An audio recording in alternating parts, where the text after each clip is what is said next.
प्रामुख्याने उपस्थित पुन्हा आपल्या सर्वांना ज्यांनी या ठिकाणी संबोधित केले असेल ते महाराष्ट्राचे अध्यक्ष सचिनभाऊ कडू, नागपूरवरून या ठिकाणी आमचे आधी आलेले आमचे मार्गदर्शक राष्ट्रीय सदस्य आदरणीय ज्ञानेश्वररावजी गावंडे साहेब, ज्यांनी खऱ्या अर्थाने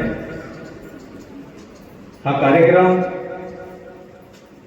आयोजित करण्यामागे त्यांची महत्त्वाची भूमिका या ठिकाणी खऱ्या अर्थाने त्यांनी निभावली असे या संस्थानाचे ट्रस्टी आदरणीय डॉक्टर केशवरावजी काळे साहेब, या ठिकाणी या संस्थानाचे अध्यक्ष लोखंडेजी,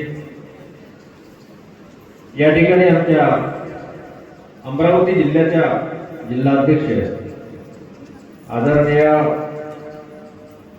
हर्षाताई बोर्डे आणि ज्यांच्या पुढाकाराने हा कार्यक्रम या ठिकाणी आयोजित केला असे आमच्या अमरावती जिल्ह्याच्या महासचिव आणि या कार्यक्रमाच्या आयोजिका आदरणीय मनोरमा रेचे आणि आमचे भाऊजी वासुदेवरावजी रेचे हे पण ते कधी भारत राहते. उपस्थित सर्व कलाकार बंधू आणि भगिनी, मी जास्त वेळ घेणार नाही, आपला फार कमी वेळ घेतो, परंतु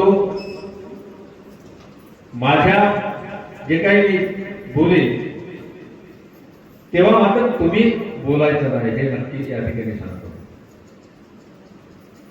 कारण मी काय सांगेल तुमचं बोलणं माझं बोलणं हे क्रॉस होऊन जाईल. ताईने फार सुंदर असा विषय या ठिकाणी मांडला, सचिन भाऊने मांडला आणि या कार्यक्रमाचे अध्यक्ष डॉक्टर साहेब या ठिकाणी आपल्याला सांगणार आहे. लोककला सेवा मंडळ म्हणजे काय? गुलमोहर एकटाच भरतो, त्या गुलमोहराला पाहून एवढंच नक्की वाटते की बहरण्यासाठी परिस्थिती नाही, मनस्थितीची गरज असते आणि हे गुलमोहर म्हणजे माझ्यासमोर असणाऱ्या तुम्ही सर्व आई बहिणी.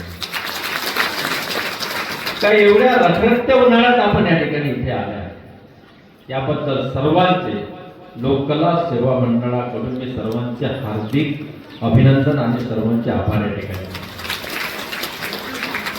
लोककला सेवा मंडळ खऱ्या अर्थाने या देशामध्ये आणि महाराष्ट्रामध्ये 18,000 सदस्य आहेत. या संस्थेचे देशामध्ये 18 लाख आहे आणि महाराष्ट्रामध्ये 12 लाख असणारी देशामध्ये काम करणारी एकमेव NGO म्हणजे लोककला सेवा मंडळ या ठिकाणी आहे. जीवनानंतर मृत्यू आढळ,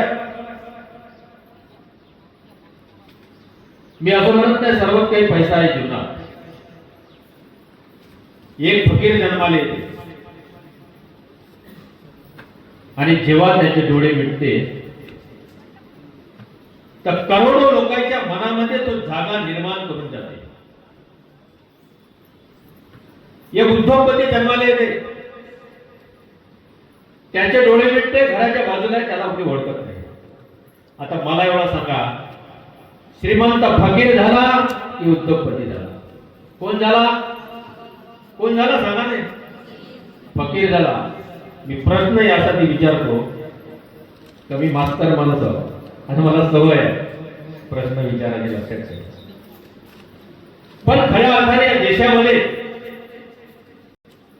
जर आपली कल्चर जर आपल्याला जपायची असेल, आज तुम्ही आम्ही पाहिला की माझ्यापेक्षा आधीची जी पिढी होती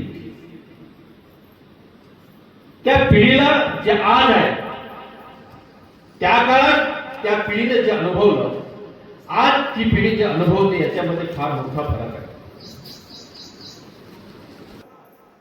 की कलेसारखा धर्म या जगामध्ये कोणता नाही, प्रेमासारखा धर्म या जगामध्ये कोणता नाही.